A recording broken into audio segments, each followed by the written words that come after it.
Welcome back to Without Shortcuts. Today we are making vanilla ice cream. There's a lot of things that we make that we take a lot of time and spend a lot of effort on, and even when we're not in front of the camera. Some of those things are absolutely worth the time and the effort and the expense, and some of them you can do pretty close approximations out of the box. Right. Ice cream is not one of those things. This is going to be absolutely better than anything you're going to buy in the store. It's worth it. Take the time, make your own. Definitely going to be worth it in the end. This is a big difference compared to what you buy at the store. Absolutely. And really, it's not that hard to put together. I mean, it's just got a handful of ingredients, and then, like a lot of other things that we make, it's just, there's not that much to it. It's just a lot of time spent waiting for things to chill, things like that. So, that being said, let's go ahead and get into this. The first thing that we're going to do is we're going to separate out 8 eggs because we just need the egg yolks. Hopefully you've got a use for a bunch of egg whites. Maybe go search out a good angel food cake recipe. There you go. Take advantage of having those on hand. Right. So, all right. So let's go ahead and get these eggs separated. We've got our eggs separated out, and then we're going to take about half the sugar. That's going to go in with the yolks, and then this is just going to get whisked together. And you can do this either by hand or with a hand mixer. Basically, you just want to kind of whisk it together till it starts to, you'll notice it'll get a lot lighter in color and it'll get a little bit fluffy. That's kind of what you're looking for.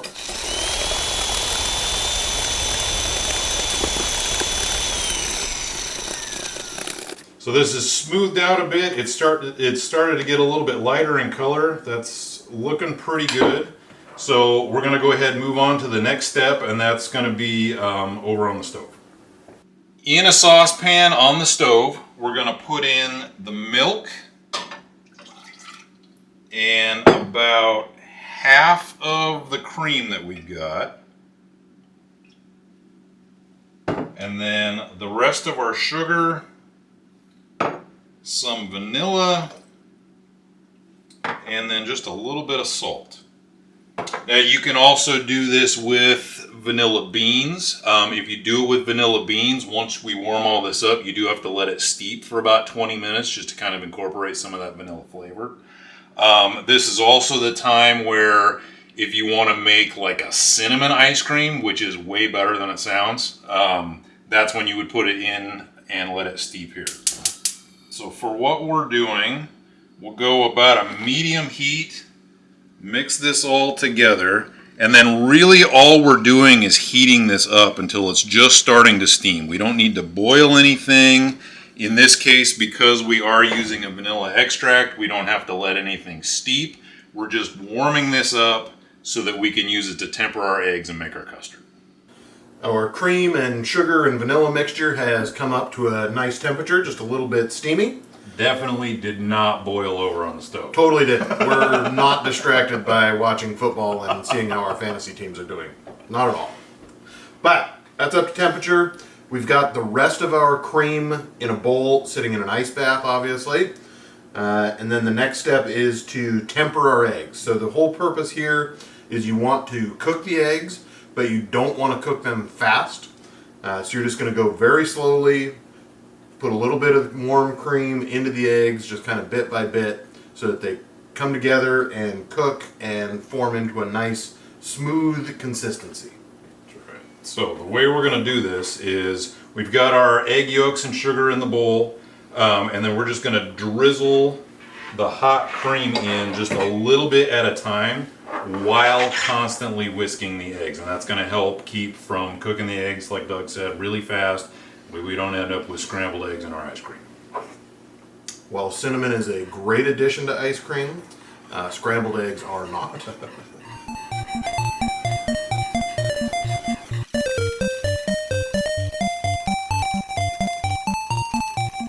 Once the eggs have come up to a pretty good temperature, we have just a little bit of cream left in the pan. We can go ahead and put this into the pan with the remaining cream, and then we're going to put it back onto the stove.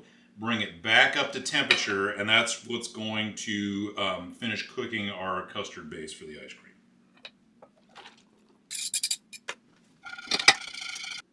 We have this on the stove at a nice kind of medium-low heat.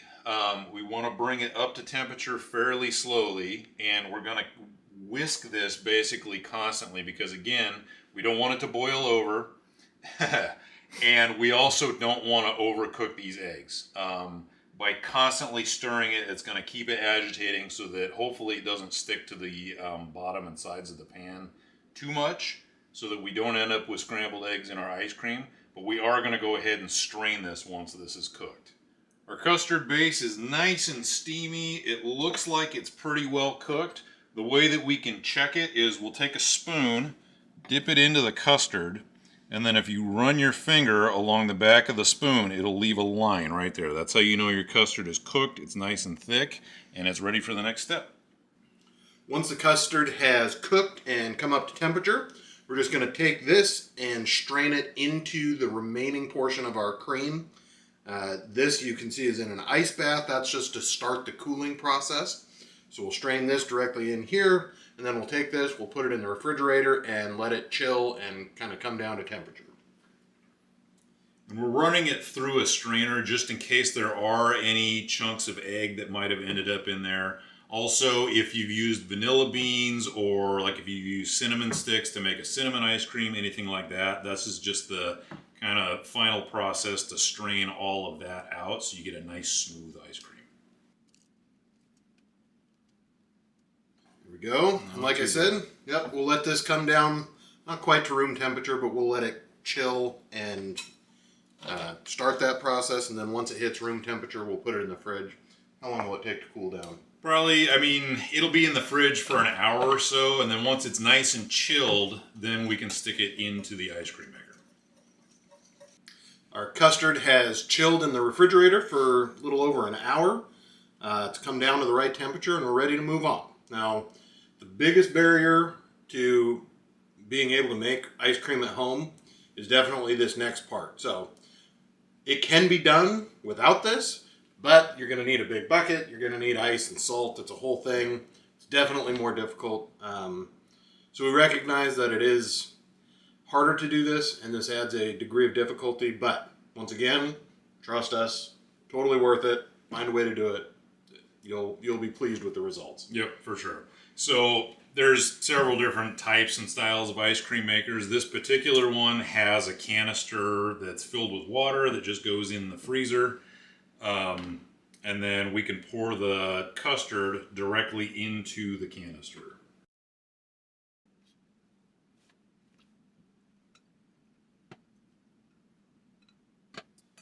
And then from there, just follow the manufacturer's directions. This one, all we got to do is turn it on and let it do its thing.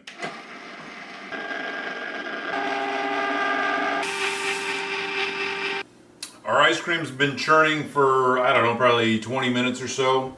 It's just about the consistency of soft serve ice cream, maybe just a little bit softer, but it is churned enough, so we're going to go ahead and take it out of the ice cream maker and stick it in the freezer.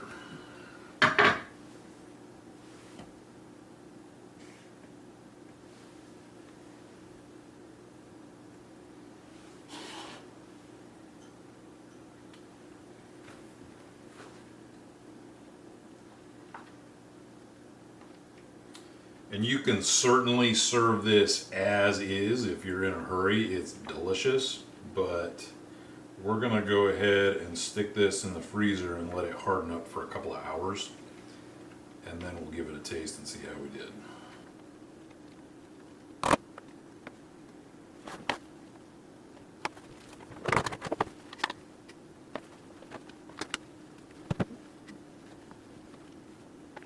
Just like that, into the freezer. When we'll come back, we'll see what we made.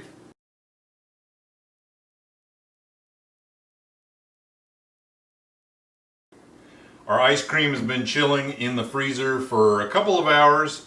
It's still a little bit on the soft side, but we're both getting a little impatient to try some ice cream, so we're going to give this a go.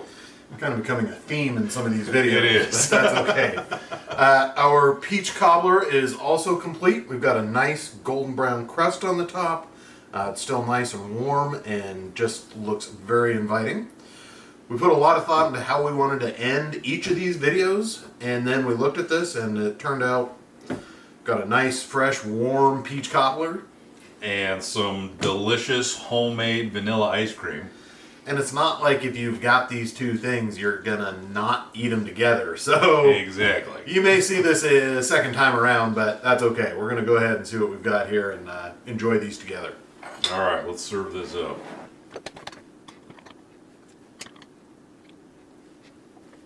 Right on the top. Perfect. I am not disappointed about this. Nope, neither am I. All right, Dig in. thanks, sir.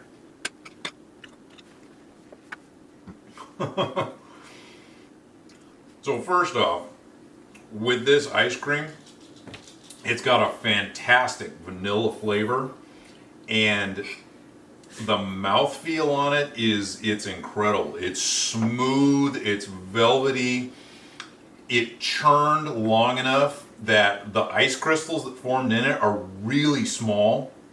So it really is like a premium ice cream that you would buy in the store and pay a lot of money for.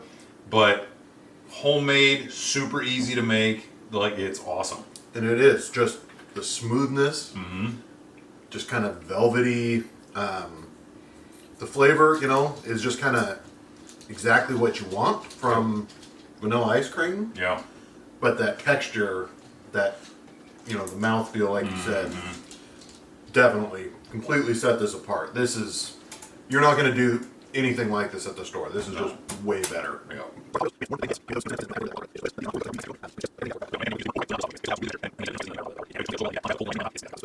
Not going to go wrong if you put this one together. Everybody will be happy. Absolutely. So we hope that you guys try at least one of these, but preferably both. They do work well together. You can make this cobbler with several different types of fruit, but the peaches, especially when you can get good ones, not a bad option at all. So let us know what you guys tried. Let us know how you guys like to make your cobbler or your ice cream, or even what flavors to put in your ice cream, because there's 1,000 different ways you can do that. Yep. Hit us on social media, TikTok, our Instagram, whatever works for you, X, Twitter, those. Whatever it's called now, who knows? We'd love to see exactly what it is you guys are putting together and what you think of these recipes in our food. That's right. So let us know how it goes, and until next time, keep skipping the shortcuts. We'll see you again. Thanks, guys.